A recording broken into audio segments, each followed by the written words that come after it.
叫吕琛，现在是博士4年级。那来中大之前呢，我本科是在上海复旦大学读广播电视新闻学，之后在媒体工作了4年。时间就过得很快，一转眼就4年了。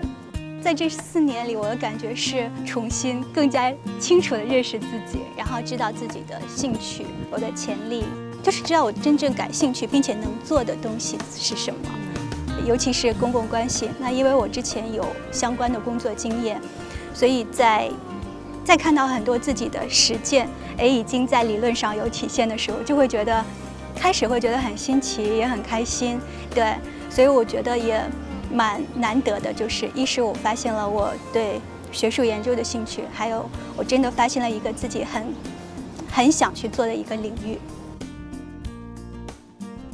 这个题材大的领域它是属于公共关系，具体是在公共关系下面，我是做危机沟通策略。那这个论文呢，它是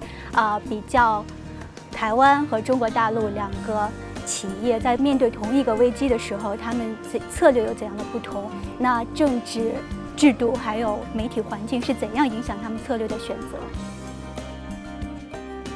就是前几天我的PR review 我投的那个 journal， 他给我发了proof， 就是最后来定稿。因为他发 proof 的时候，它上面都会有这个 journal 的它的 title， 整个的版式都是正规的那一种出版的 journal article 的样式。我记得我当时拿过来的时候，心里还蛮感慨的，因为我记得几年前我要申请 MPhil 的时候，那我在国家图书馆有来看这一本期刊，这也是我读的第1本公共关系方面的学术期刊。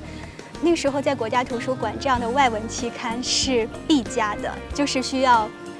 如果你要复印哪一页，你要写在一个纸条上，然后给图书管理员他帮你复印。那个感受很特别，就是可能几年前我没有想过我的文章也会。对，我写的文章也会发在这样的一个期刊上，所以在拿到的时候，那种感觉蛮奇妙，也蛮开心的。我就像是快乐和痛苦是相伴而生，当你付出了很多，你觉得很辛苦，但是有一天有看到我做出的东西是有体现的时候，也还是觉得还是蛮值得的。那中大的环境很好，我们有一个独立的山，也很适合学习，因为会与市区与繁华的地方会比较隔绝。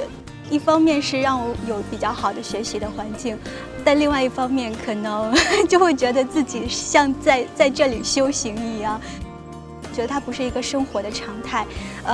几年之后，我想我的生活一定不会是这样的一个状态，所以我也蛮珍惜的。以后的打算就是因为转眼就到了最后写论文的阶段，我现在心里比较笃定的就是将来应该还是会做研究，而且会集中在公共关系和危机沟通的这一块。对，就像我之前讲的，我还蛮幸运的，我发现了一个我自己真正有兴趣做的一个领域，我想我会继续下去。